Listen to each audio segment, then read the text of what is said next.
Welcome to our deep dive today, folks, into the world of blockchain gaming. Specifically, we're taking a look at Goat Tapper, a game where it's not just about playing for fun. You can actually potentially build some wealth as you go. And, whether you're a gamer who's intrigued by this whole new trend or just someone who is fascinated by blockchain tech in general, I think you'll find this deep dive pretty darn interesting. Yeah, it's an exciting space right now. I think what we're seeing is this fusion of gaming and finance. It's really challenging how we think about the value of our time and skills in the digital age. Yeah, for sure. And, we've got some great research articles we dug up and even some insights from actual Goat Tapper players. So let's just jump right in. I think the best place to start is, how did we even get here? How did we go from traditional games to this whole blockchain gaming thing? Well, so in classic games, you'd earn gold or weapons or like cool skins for your character. But all of those rewards were essentially locked within that game's ecosystem. Yeah, it's like you're stuck in an arcade. You pay to play, you might win some tickets, but you can't cash those in for real money. Exactly. Blockchain gaming, though, changes that dynamic completely. Now, your in-game items actually become assets that are represented by these tokens that you actually own. So instead of just virtual gold that disappears when you log off, you're actually accumulating assets that have real-world value. So it's kind of like owning a piece of the arcade itself instead of just being a player. Yeah, that's a great way to put it. And GoTapper is a perfect example of this evolution. Awesome. So tell me, what makes Goat Tapper stand out in this new world of blockchain gaming? We're not just talking about, mindless clicking, are we? No, not at all. One of the key distinctions with GoTapper is this concept of decentralized ownership. So in GoTapper, all your in-game assets reside on the blockchain, meaning they're not controlled by a single company or server. You have complete control. You can trade them, sell them, or potentially even use them in other compatible games in the future. Wow, that's a really intriguing idea, especially being able to use assets across different games. Tell me a little bit more about how that would work. Yeah, so the idea is to build a more interconnected gaming ecosystem. Imagine a future where, your digital items and characters are not confined to just one game, but they have this sort of passport to a whole metaverse of possibilities. That's pretty revolutionary. It seems like, the value of your assets could really skyrocket if they become usable across all these different games. Exactly. And that potential is drawing a lot of attention, both from players and developers. Yeah. It's a really exciting time to be involved in this space. For sure. Now, I know Goat Tapper is built on the Binance Smart Chain, which is known for having pretty low transaction fees. That seems like it would be a huge draw, especially for new players who, maybe are hesitant to jump into this more complex blockchain world. Absolutely. Accessibility is key, and lower fees definitely encourage more people to get involved. Makes sense. But let's talk about the gameplay itself for a second. What makes Goat Tapper fun and engaging for players? Well, despite the name, there's actually a surprising amount of skill involved. Yeah. While tapping is, central to the gameplay, you really need strategy to maximize your earnings. It's about timing your taps, aiming for combos, and really understanding the mechanics to optimize your rewards. So it's not just a mindless clicking game. There's actually some strategic depth there. Imagine that appeals to a lot of players who, enjoy a bit of a challenge.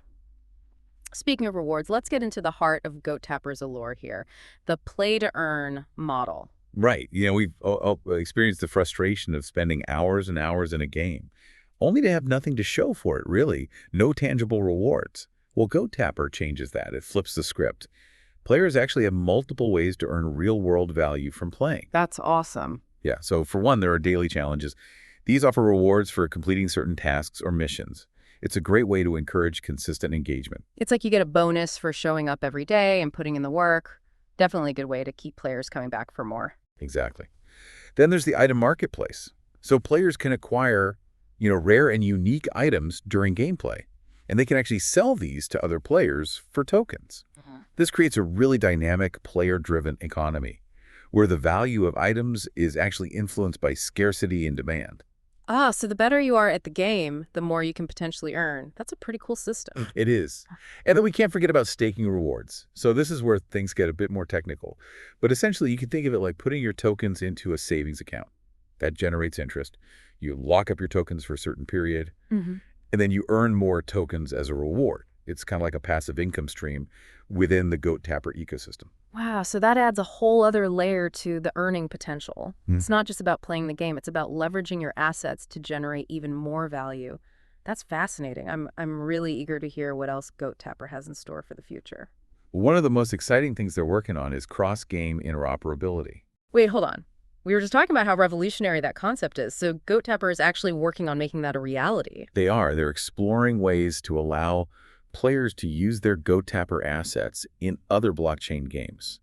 Imagine, your prized goat warrior from GoTapper battling it out in a completely different game world. Wow, that's incredibly ambitious. It sounds like Goat Tapper is really positioning itself to be a major player in this evolving landscape. Absolutely. They're building a really strong community, and they're actively shaping the future of blockchain gaming. That's awesome. Well, let's dive into some of those details. How would this cross-game interoperability even work? Yeah, it really is a fascinating concept. This idea of your digital assets being able to kind of transcend the boundaries of a single game. And GoTapper is right there at the forefront of this whole thing. It's definitely exciting to think about, but before we get too carried away with all the possibilities of the future, I'm curious about like the specifics. How would this cross-game interoperability even work? Right. Well, it's still pretty early days. And there are a lot of technical challenges, that need to be figured out. But one approach involves creating standardized protocols that would allow different blockchain games to communicate and share data, seamlessly. So it's kind of like building a universal language that all these games can understand. Yeah, that's a good way to put it. Yeah. And once you have that common language, you can start thinking about, how to transfer assets, track ownership, and ensure compatibility across, all these different game mechanics and platforms. That sounds incredibly complex. What are some of the biggest hurdles that developers are facing in trying to make this a reality? Well, one of the main challenges is security.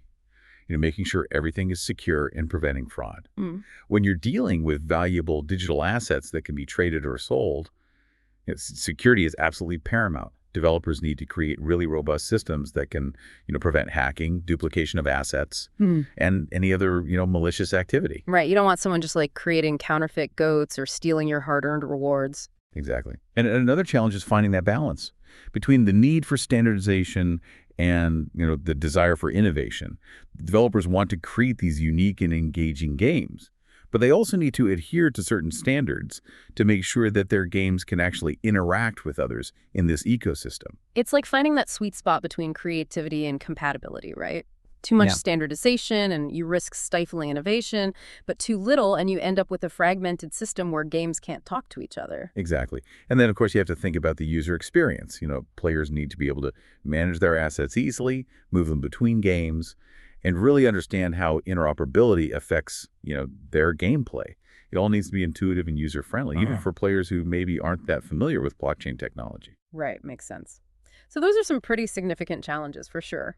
But let's shift gears for a moment here and talk about the metaverse. We hear this term everywhere these days. So how does Goat Tapper fit into that whole metaverse concept? Right. So the metaverse is essentially this persistent shared digital space where people can, interact with each other, participate in different experiences, and even conduct business. It's often seen as the next evolution of the internet, a much more immersive and interactive online world.